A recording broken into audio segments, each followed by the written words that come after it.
Hey, Flimsy Lunch Tray here, and welcome to World of Warships, where in today's video we're going to be doing another addition to the Basics series video. And this one being on studying ships. Now, you may be wondering, what do I mean by studying ships? Well, I mean studying ship strengths and weaknesses in that sense, but particularly we're going to be discussing the armor layout of ships in the game. Previously in the game, if you did not own a ship, you could not look at this armor layout. So like I own the Montana, if I go to tech tree, and let's say I want to look at the Japanese Izumo. Go to equipment, and we can look at the, come on, there it is. Armor layout. I couldn't originally do this beforehand. Not until I got to the ship would I be able to look at the armor layout. That's at least how I remember things when I first started playing game 2 years ago. But then they added, you could study the armor layout of ships that you do not own. So what I'm getting at with this is that some of you wonder, why is it so easy to citadel certain ships in the game? Why did I get citadeled? I would like to know where I should aim, when I'm in a Des Moines. Where should I aim when I'm firing on a Yamato or a Kremlin, those type of things. So being able to study the strengths and weaknesses in the armor layout of enemy ships that you often go up against is really valuable, but also knowing the strengths and weaknesses of the ship that you yourself are sailing in. For example, if I just asked you straight up, do you know about the Citadel of the Montana? Do you know where the Citadel is? You're like, oh, probably the center of the ship, but is it waterline? Is it above waterline? And so you can simply click on the armor layout. And you can see at this 409 millimeter armor belt. But we take away the bow, the torpedo protection, the superstructure, the deck.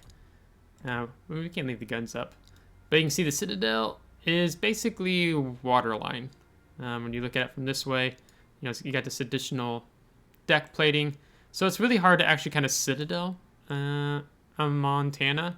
You almost have to have more of like an angled shell, like kind of flying in to hit Montana. So you really have to aim waterline, and sometimes your shells might land in the water just before it reaches into touching the ship, that kind of thing.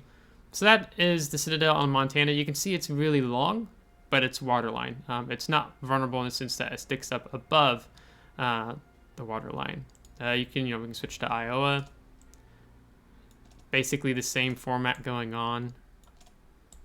And then you could go something like, let's say, the Buffalo.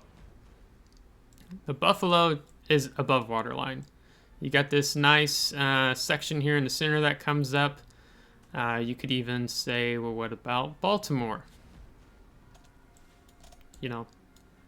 Doesn't look like it's as high as the Buffalo, maybe? Or maybe you're wondering about a Des Moines. And also above waterline. So, cruisers, generally you don't want to be showing broadside in. But if you're like, I want to try to help remember, how do I remember the Des Moines Citadel? Well, it's center, and it extends from the front turret to the rear turret. That's just an easy to remember that. When I was newer to the game, when they made it accessible where you could study ships that you didn't own, for example, I was showing you, okay, it's like, where is the Citadel on a Izumo? So go to equipment. Oh, get rid of that. Citadel is basically, it's beneath the front turrets as well as the superstructure, and it's above waterline. So generally, what I do when I'm fighting in Izumo is basically I'm just aiming underneath the smokestack. It says slopes. So yeah, you can see there's this slope. So some citadels on ships looks a little different. Get rid of that. So I'm like, oh, if I'm firing at a Izumo, let's say sailing this way, maybe I'm aiming here, and by the time it lands right into this area. So even underneath the front turrets, you have the infamous citadel on, I'm just going to switch to the Japanese Shimakaze. Let's go back to the tech tree so it doesn't have to keep switching tech trees every time. But the Yamato, it's got a pretty infamous citadel, and it has a cheek citadel.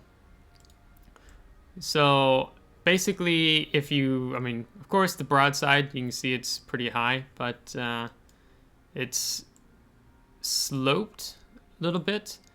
But basically, this citadel here is really vulnerable, the cheek. So you see you have 410 millimeter here, but 350 millimeter here. So you can be cruising up, let's say, let me shut that off. You're kind of at an angle, and you're at this angle right here. You can just shoot right into this cheek underneath the two front turrets, and you're going to get citadels. So you can get citadels with Des Moines when you're up close, many other battleships and cruisers in the game, just because of how the citadel, if you look at it from above, you can see it angles. It's not like coming through where it more ricochet off, but it's much more easier to get the citadel on a Yamato. So when you're playing a Yamato, like, oh, if I'm playing Yamato, I'm going up against battleships or cruisers, you want to be facing enemy ships like this. You don't want to be angling like you are in, something like the Montana, the Conqueror, Thunder, those type of ships. You want to be facing bow in when you're facing enemy ships with larger caliber guns, because when you angle like this, and you're just opening yourself up to eat citadels there. So that's just something I've studied. You can also see even the rear turret also angles like that. So you can think you're safe, like, oh, I'm kiting away or something, but I know I can just aim right in this area and eat citadel. Another thing to keep in mind is, I'm not sure on this ship. Well, let's look. So here on the, let's say you're a destroyer player, right? You know you're not going to be able to maybe punch through that really thick armor.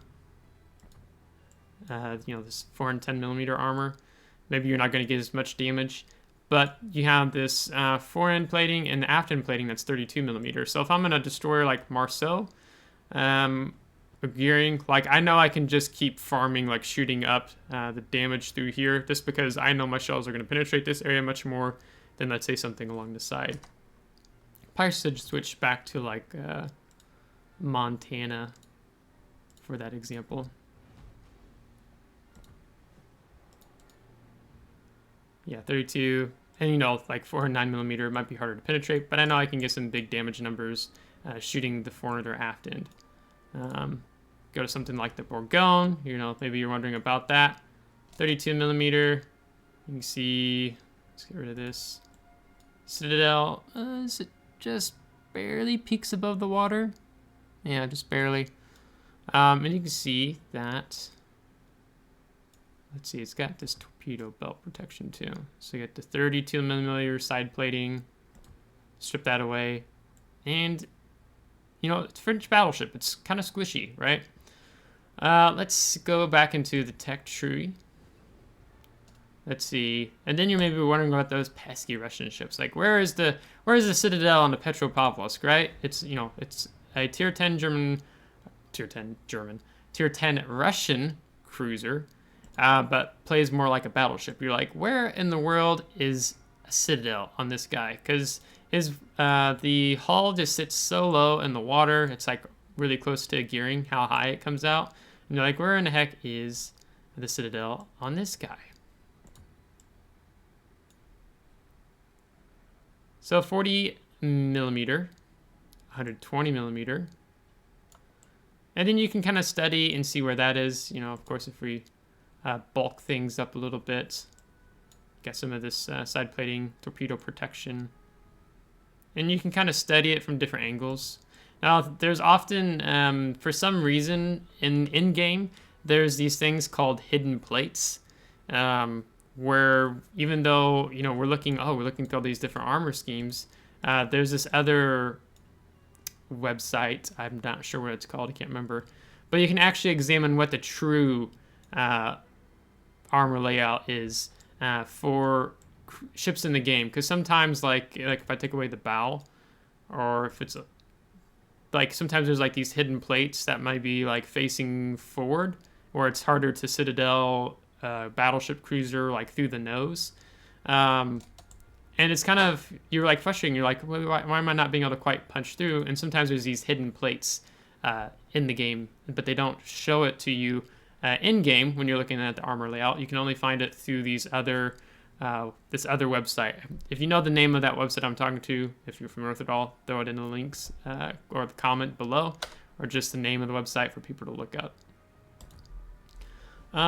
Let's see, what could we also look at? We could look at Germany. I'm kind of showing off battleships a lot, but I think it's good to look that way. Armor layout. Now, the German battleships have this thing called a turtleback, and we will discuss what that means. Let's see, I'm trying to see if I can build this.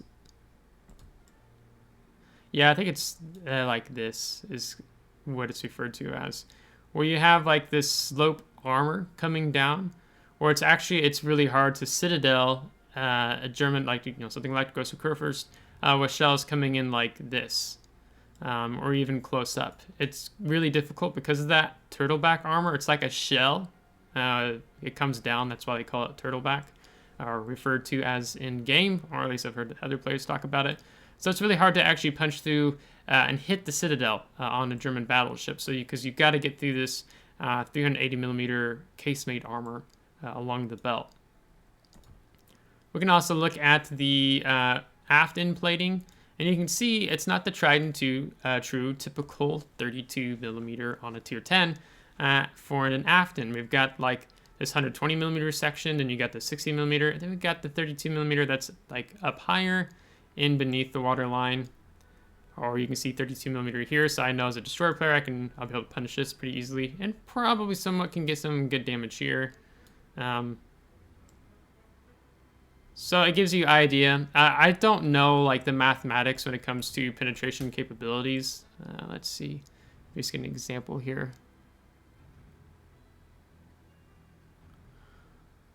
Yeah, so you can see HE shell armor penetration capacity 102 millimeter.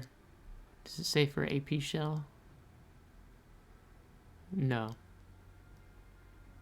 So there's like the mathematical you can figure out by the size caliber of the gun, 406 millimeter, and then calculate with that with the armor. You know, what is the penetrating capacity for like AP shells, HE shells in the game? Some players know it off the top of their head by heart. I am a player who does not know such things because I'm pretty bad with math. Or I get by all right, but I was never a standout in the class when it came to math.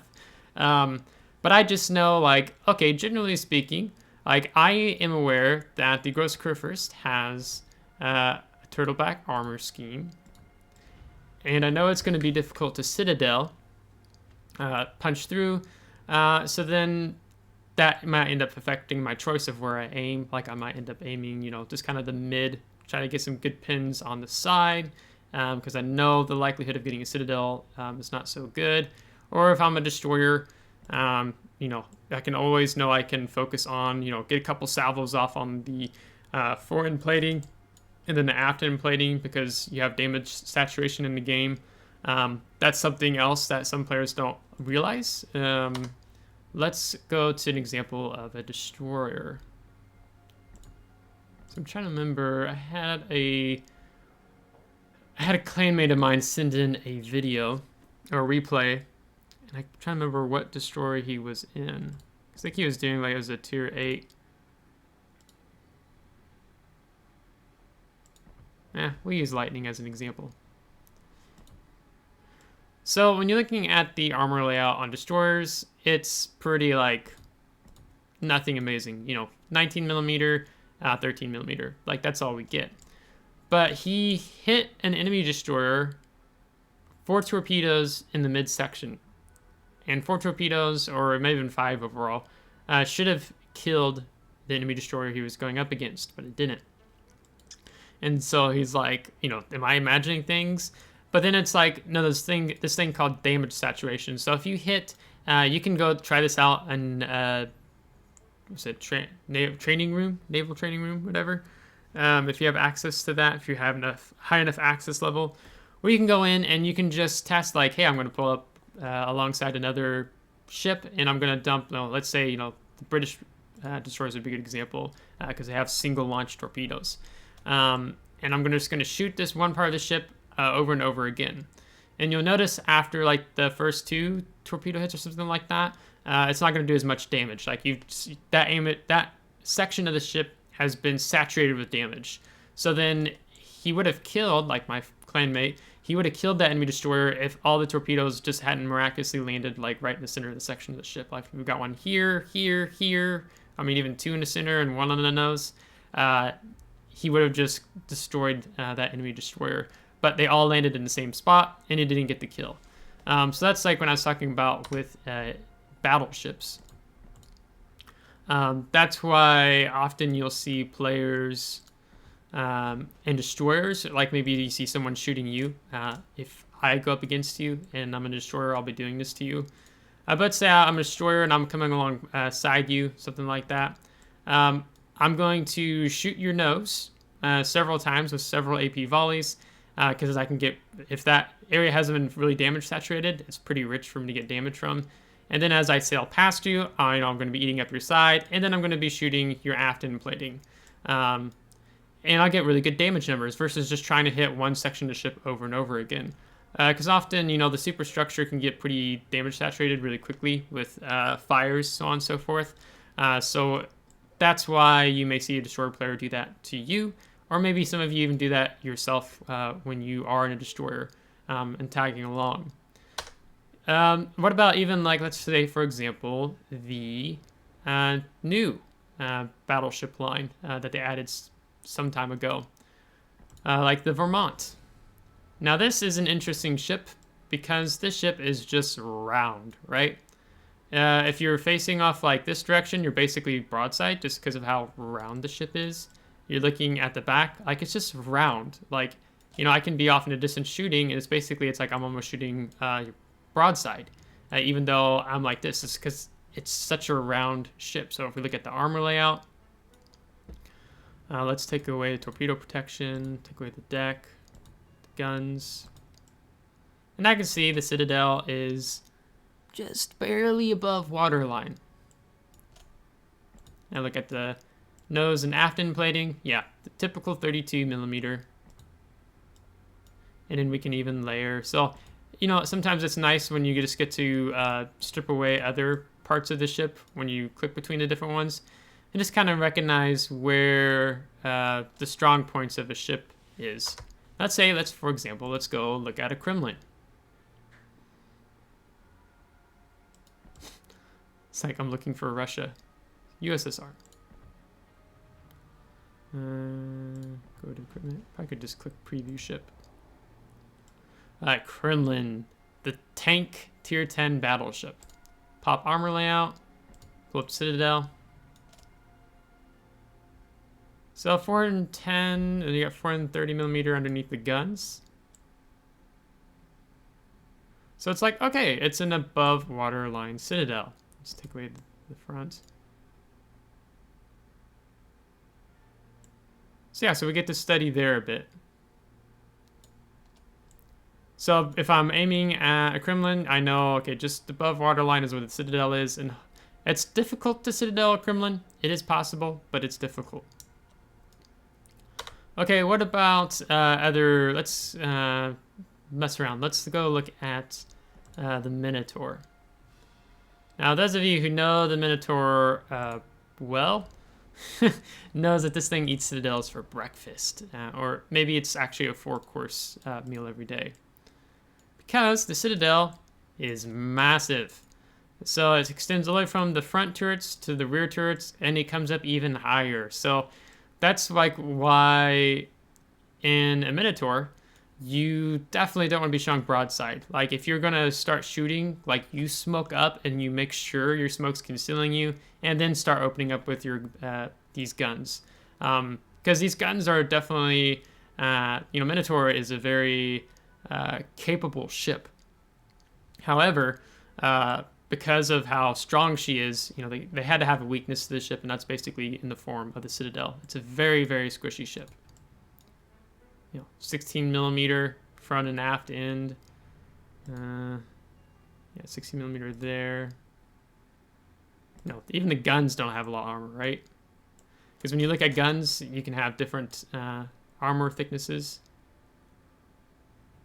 So yeah, so it's weak on the side, stronger on the front.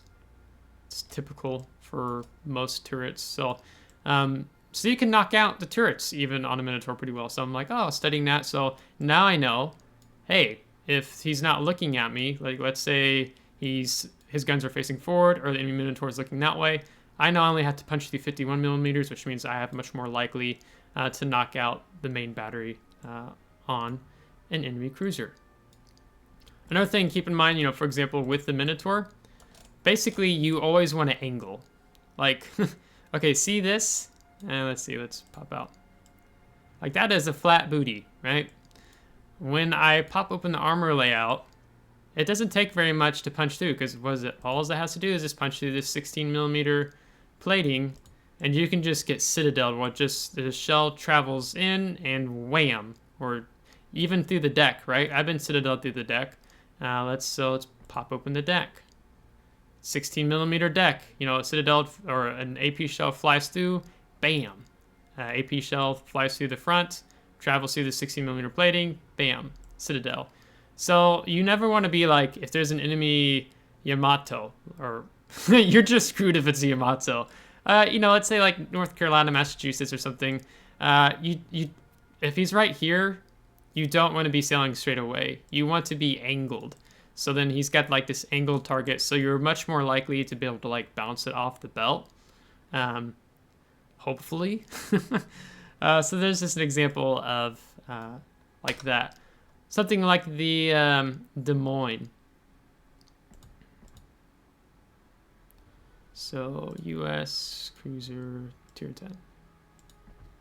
Like with Des Moines, right? When you're looking at this ship, what's nice about the Des Moines is something I do. Let's say I'm going up against another enemy Des Moines or just a Hindenburg cruiser, and we're kind of having this gunfight. Like we're kind of like nose in, angled in to one another fighting. What I'm going to do with my guns, if I look at the armor layout and we open up the turrets, is I'm going to be focusing on taking your turrets out. Because you have these, artillery 2 and 3 millimeter guns. And I'm going to try to take out your main battery, because you have a pretty quick reload time on the Des Moines.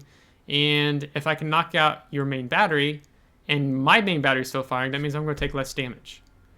So then that's something like you try to do in studying the guns. So let's look at a Hindenburg, since I use that example.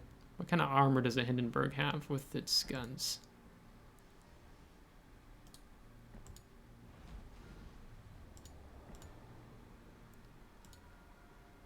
So armor layout. See, on a Des Moines, we had 2 and 3 millimeter front plating. On a Hindenburg, 150 millimeter. So it's not as strong. And it's mostly kind of flat, so you can see 105 up here, 150. It's even weaker on the sides, which is traditional because usually your guns are facing the target, you're fighting with. It's possible. I think it's possible. I've not played carriers a lot. If I'm wrong, correct me, you're a carrier player. But I think you could even knock out with like AP dive bombs. You could knock out a turret, possibly. Some people are really confused when they get torpedoed in the front or the bow underneath where the guns are, and then their main turrets get knocked out just because a torpedo hit them. They're like, huh? Well, it's just because your gun mount armor comes down underneath and can incapacitate from underneath. So yeah, in a fight with a Des Moines versus Hindenburg, where you're trying to knock out each other's turrets, you're going to have probably more likelihood of doing that in a Des Moines versus a Hindenburg, just because the armor is weaker. So then that's something I keep in mind, right? Co-op battle is a fantastic place to try out new things. I use it as an experimental ground, so if I'm playing tier 8, tier 10 ships, or the lower tier, I explore. I practice aiming on different parts of the ship, and I try to see how much more damage I'm getting and hitting in those areas.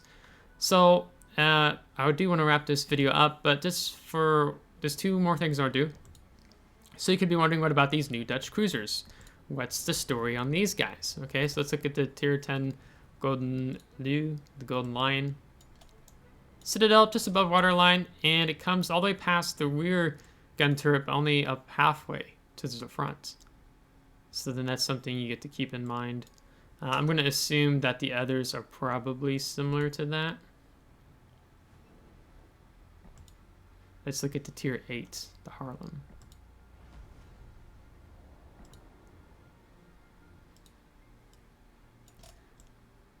Oh, it's actually a little bit lower, but like, see, this is why you study it, right? But you have this slope where it comes up in the center, a little bit higher, so then I know basically between the 2 smokestacks is where I want to aim at to punch through and have a better chance of hitting a citadel versus this area or this area.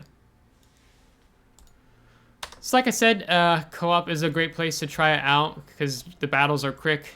You can try purposely knocking out incapacitating main battery guns. Maybe you're even trying to knock out torpedoes on ships. You know, they're visible. You can aim for them, knock them out so you don't get torpedoed. Co-op battle here, and then training battle.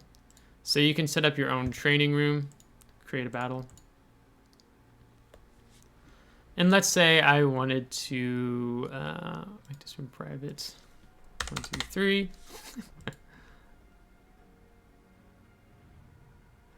And we can choose a Des Moines. I think. Add player. This player is not going to let me to because I need to have a higher tier.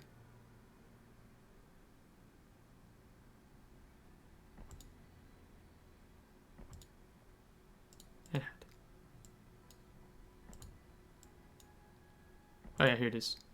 This is concealing it. So now I can go in training battle. I can even have, let's add this way. You can even have it to where the bot is not armed, it's not moving. You can set the AI level low. So now when I go into battle, the Kremlin bot is just gonna be sitting there. It's not even gonna move, so I can sail around in my Des Moines. This is a small map, so it doesn't take me very long to get across. And practice where I want to be shooting the Kremlin at and see what the damage results are, right? Or if I want to, I can have the Kremlin alive and awake, and I can even set the AI high. But that kind of defeats the purpose of going into training battles. So that's just an example there. So I hope you find this video helpful because knowing your ship's strengths and weaknesses really helps. As well as being able to study the strengths and weaknesses of enemy ships. So then you have a better idea of where to be aiming, depending on what type of ship you are in. So on that note, I hope you liked today's video. If you did, give it a thumbs up. If you did not, give it a thumbs down. Subscribe if you do want to see more. If you are subscribed, thanks so much. I really appreciate it. Until next time, take care.